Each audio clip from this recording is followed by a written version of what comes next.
Hi, Scott Orlin with CINEMA-Magazin. I'm in a theater in New York, and who better than with the auteur, Nancy Meyers, one of my favorite filmmakers. It takes a while to get one of her movies out.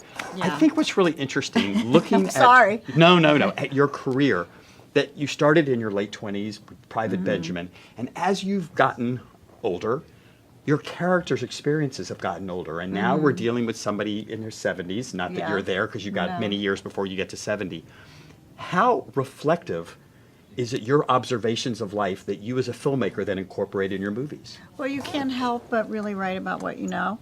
So I no longer think like the 30-year-old person that wrote Private Benjamin. You know, I think now like a woman my age, and when I look at Annie's character, I think about my children who are that age. And I see that the world has changed and the culture has changed, and you know, it gives me a chance to, you know, to write about the things that I see and the things that I want to comment on, which I probably wouldn't really say to somebody about their real life, but I get to put it in a movie, and then you get from it what you get from it. And also, you know, men, I've seen a drastic change in men from my father to, you know, the young millennials. That's my lifetime. My dad was a World War II vet, and I see what these 20-year-old kids, this is all what I've seen in the span of my life.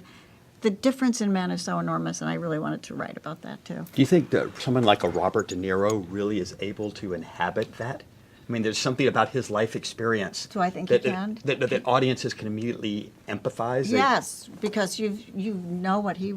Also, you know, I always think with these actors that continue to work as they get older, like Bob, at least I remember him as a young man in movies, you know. So when he talks, you know, yes, there's wisdom with it. I've experienced a little bit of his life experience with him, and he's just one of the greatest actors I've ever worked with. And I think it was really great.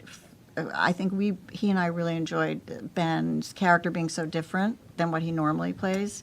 He doesn't normally play a sensitive, warm, you know, calming influence, which is what he is in every scene of the movie, wouldn't you say? Absolutely. And just Yeah. a last quick question for Yeah. you. Obviously, we've seen many incarnations of New York City and a myriad of films almost since the advent of film, but yet we don't really get an examination of Brooklyn. What do you think shifting the location to Brooklyn lent to this story?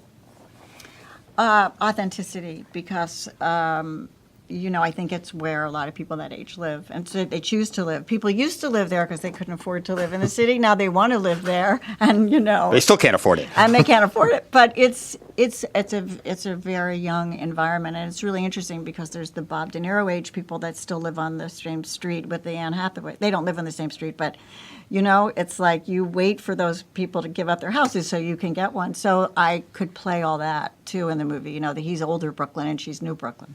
Well, I cannot Thank thank this woman enough for Thank making you. movies. Awesome, Nancy You're so Meyers. sweet. Awesome. And this is Scott Orlin. Until Thank next you. time.